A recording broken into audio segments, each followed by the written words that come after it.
8 officially. Nets reaction.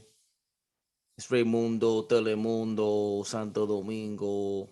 It's Domingo Brasco. As Mel will call me. Get well, Mel. B took the night off. I'm sure he wasn't as frustrated today if he was able to watch the game. It was expected. 76ers were -3 favorites. The Nets, they announced Kyrie Irving wasn't going to play today. That was, I mean, at this point, it didn't matter. And James Harden, throughout the first half, especially, he looked like he was so comfortable. He did not look like he was worried about anything. I wish he could play like that more often while Kyrie is there. It has to be stressful with two other alphas or who think they're alphas. Um, Philadelphia's defense is pretty good, and as expected, Embiid went to work. Scored 33 points, 12 or 14 free throws. That's what stood out the most to me. The Nets give up, I think, their top 5 worst points in the paint. They're definitely like top. I want to say they're the second worst team in the league points in the paint, defensively. So that's crazy. But it is what it is, and especially in a league like this, you wouldn't prioritize that. We're always going to point to the obvious trades or pickups that need to be made. Should they be calling Cleveland? But at this point, it takes more than that. I mean, the Toronto game, I was just trying to touch on the fact that Kyrie had 7 turnovers and Toronto was just 2. They're that big of a team where the deflections and the turnovers, they played a game that is not suited for Kyrie Irving to thrive. So Philadelphia, again, is playing a game that the Nets are not suited to thrive in. They have a big man in a little man's league, and Embiid looked like a man amongst boys in that paint. It did look that easy for him. He was 1 of 7 for 3. Sometimes I think he takes too many 3-pointers, but he doesn't shoot that badly from there. The Nets average 122 points a game normally. They only had 108, and you figure that obviously without Durant or Kyrie, they had to make up the points from somewhere. Their field goal percentage stands out. Their field goal percentage was below 45% for the game, it was about 44%. And Philadelphia, they still played good defense, and they were coming off the loss from Portland, which had to be embarrassing because Portland everyone's injured on Portland. Everybody, everyone's injured. So Philly was coming in. They knew it was the Nets, an Eastern Conference championship contender. You can't give up a game like this, especially if they're injured. I mean, what if this happens in the Eastern Conference Finals? You can't let up. James Harden is still dangerous, despite his flaws, his defensive flaws. You still put up 108 points. Not saying they could beat Philadelphia in a 7-game series without Durant or Kyrie, but you're still dangerous. And Philly turns the ball over a lot. So we didn't get to see a preview of a conference finals between these two teams, but they lost by 14. It really wasn't in reach after the second quarter, especially after the first quarter. The Nets were up for a little bit. I think they had an adrenaline rush in Philadelphia, and Ben Simmons was having his way. He was taking faking the pass from the wing and just taking 2 steps into a layup and ones, and Embiid put them in foul trouble. And we were hoping to see a conference finals preview this week for the Nets. Durant is out for 7 games. That's a must. So now all the facts are out about that. He was maskless in a car with a Nets associate. I don't know. These rules are really weird. they banned NBA players from attending Super Bowl parties, but yet they want to force this All-Star game down their throats. The All-Star game should not happen. That needs to be canceled. They can do a lot of things in the meantime if they really wanted to. They can cancel the games, give everyone 2 days off, 3 days off, and have a reset. They don't have to take 5 games off like LeBron is suggesting, but they can definitely take off 3 days and reset the league. Everyone's starting off fresh.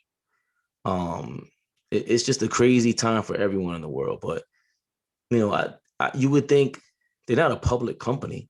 I mean, we do sponsor them as fans, but they should act, and they do a great job. Adam Silver does a great job of listening to the players, maybe sometimes too much, to be honest. LeBron obviously has a lot of power. Seems to be a conflict between LeBron and Chris Paul, who's the head of the Players Association.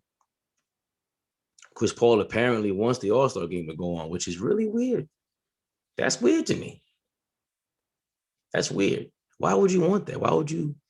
There must be some incentive for a lot of these players also. That's another factor that we have to think about. I can see a lot of superstars not caring about it. Like Giannis agrees with LeBron, but LeBron and Giannis and these top 3, 4, 5 players in the league, they don't have to worry about the incentives that they're.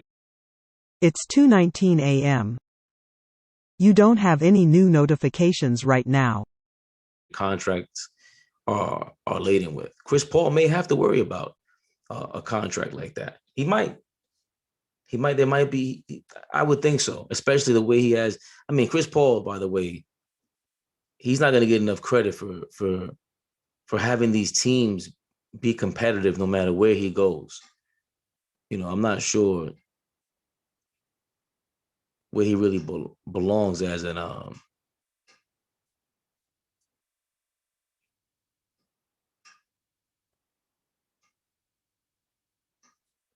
the hell is that? Right. Let's say Chris Paul he doesn't get the just due for being around no matter where he goes. His teams remain competitive. It's unfortunate he was never got to play with Kobe. God bless the dead. That would have made everything interesting because he's cut from the same cloth, obviously. And but there seems to be a major conflict, difference of opinion about the All-Star game. I think it's pretty, unless everyone gets vaccinated, it's pretty cut and dry to me. But getting back to the Nets, defense is always going to be the problem. They're going to be exciting. The big three, they're going to be just, they always leave you on your toes, at the edge of your seat for every game. They play down to their competition, whoever's below them, and they usually play up to the stronger teams in the league. So hopefully we get to see Philly and New Jersey, and I keep saying New Jersey, Philly and the Nets in the conference finals because they're the 2 strongest teams in the East. Giannis and the Bucks, they have a chance, but they need to make some trades. They need to make some moves to make this exciting. And Toronto as well. Toronto's right there. I mean, today they lost to Atlanta, I think it was. But they're another team with a piece or 2 away. When you have, it seems like the whole league, there's a lot of parity, of course. So there's plenty of teams that just need that one piece or 2. I mean, they were just missing Kawhi a couple of years ago, Toronto was, right? And they went to the championship. They won the championship. So they leave us with suspense. And the Knicks are just playing unbelievably. I mean, come on now. Like, who did they beat today? It was Portland, because Enes Kanter came and apparently he gave Clyde Drexler a $500 gift card from Gucci. That was pretty funny as a Christmas gift last year or the year before when he was in New York. But New York is playing great defense. They just really can't score. So funny in New York, what we have going on here with our two basketball teams, the best offense in the league and the best defense in the league. When they get to finally play each other, that's gonna be a cool thing for everyone. You know, you might have a war of boroughs going on, but it's something. And I think they have a Derrick Rose trade in the works. Actually, I just read about that on Twitter. Tom Thibodeau favorite, obviously, but I don't know what the Knicks can do. I mean, we always talk about Andre Drummond going to the Nets. I would like for Andre Drummond to go to the Knicks. That would turn that defense into a whole nother level. Yeah, I think the Lakers are just playing right now too. It was a close game against Detroit, as a matter of fact. And Steph Curry went crazy today, 57 points. 57 points. Steve Kerr says this is the best he's seen Steph Curry play. I don't know if I agree with that. He's playing well, don't get me wrong, but maybe he's right. He's there every day. Who am I? Draymond Green is getting a lot of hate on the internet, but I think he's like a bit like Dennis Rodman. I heard Bill Simmons talk about how he's never. Usually, when you see a drop off like that in production from a player, he went from either 14 or 15 points a game. Now he's at 9 points a game. When you drop that way at that age, you usually never come back. He looks like he's had an injury that he's not going to be able to recover from. The Lakers are in double overtime against the Pistons. And Sacramento beat the Nuggets. And my man, the Joker, he finally hit 50 points. But Sacramento has been pretty good this year, competitive. The West is better than the East. We covered this before. That's part of the reason why the Nets are going to be able to do better in the playoffs, or they should make the conference finals, because all the real competition, I mean, I would think they can beat the Raptors in 7 games if they do meet. The competition would just be, Philly or Milwaukee. But Sacramento has been playing incredible. I think Halliburton must be playing more two guard, because they had De'Aaron Fox in the game with them. Fox is more running the point. And Halliburton he's been impressive as a rookie, man. He seems so polished. He just comes in, he's able to shoot, pass. Everything about him seems like he's been working on his game for years, and he's not like herky jerky like LaMelo Ball. Again, LaMelo Ball has more potential. LaMelo Ball's passing ability is like it looks like he has the potential to be up there. With what Ricky Rubio came into the league with, Jason Kiddish, Steve Nashish. Can't say LeBron. LeBron makes passes that are incredible.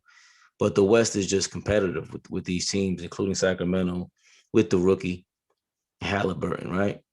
And they beat Denver today. I was high on Denver because the Joker has been turning it up. So officially,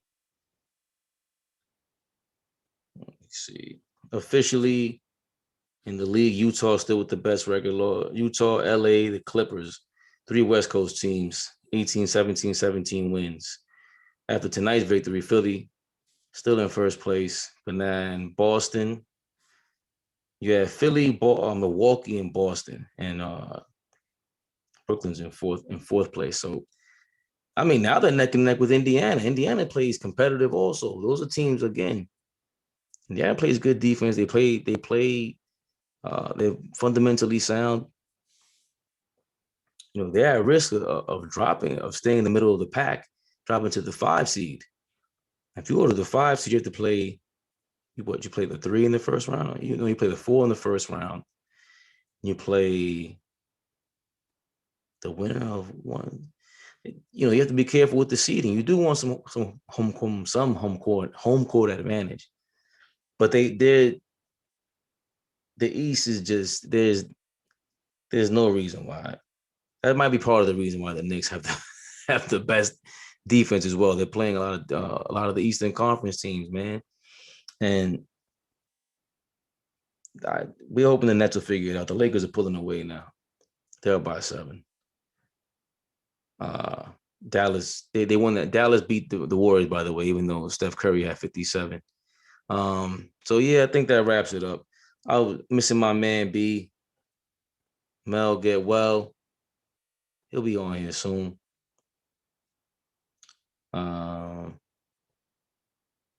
Yeah, James Harden 10 to 50. 3 away from 3. Yeah, he led the team with 26 points. Yeah, so that was episode 9. I think I should finish it off, but gotta end the way you start sometimes, you know what I'm saying? I stood at home here.